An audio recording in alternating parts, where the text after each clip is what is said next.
Is the Canadian job market doing better?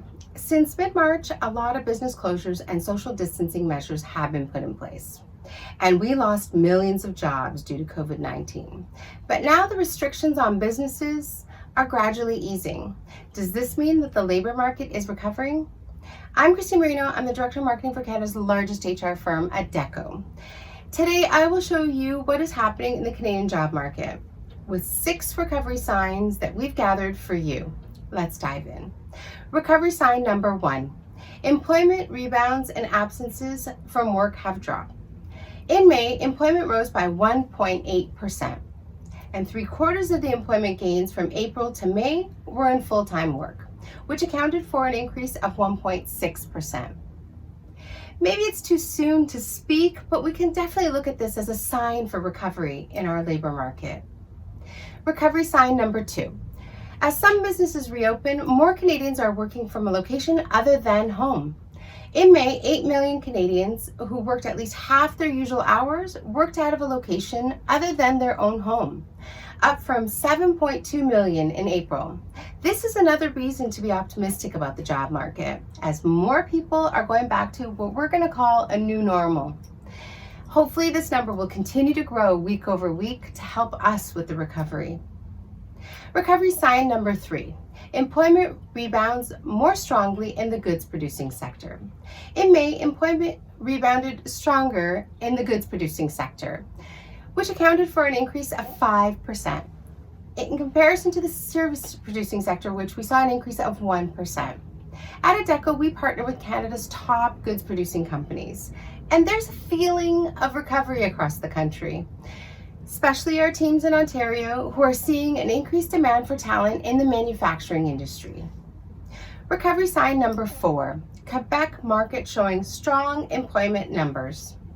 From April to May, employment in Quebec increased by 6.5%. This is huge and absolutely a promising sign that better days are ahead. So, we've covered the first 4 recovery signs out of 6. And the next 2, well, they're a little different than the previous ones as they're just slightly less strong. But this doesn't mean that they shouldn't be worth considering. Let's take a look. Recovery sign number 5. Employment declines continue in Ontario, but at a slower pace. While employment declined in Ontario in May, minus 65,000, it also did so at a much slower pace than in March, which we saw a drop of 403,000, and in April, which was a drop of 689,000. The decline happened in the service producing sector. At the same time, employment rose by 15,000 in the goods producing sector, driven by manufacturing, which we saw an increase of 14,000. Let's take a look at recovery sign number 6. Employment in British Columbia increased by 43,000 in May. Although the employment picture is a bit complicated, with some gains or little change in Western provinces, employment in BC increased by 43,000 in May. It's also great news that more people are looking for work in the province and that the service industry is showing signs of recovery.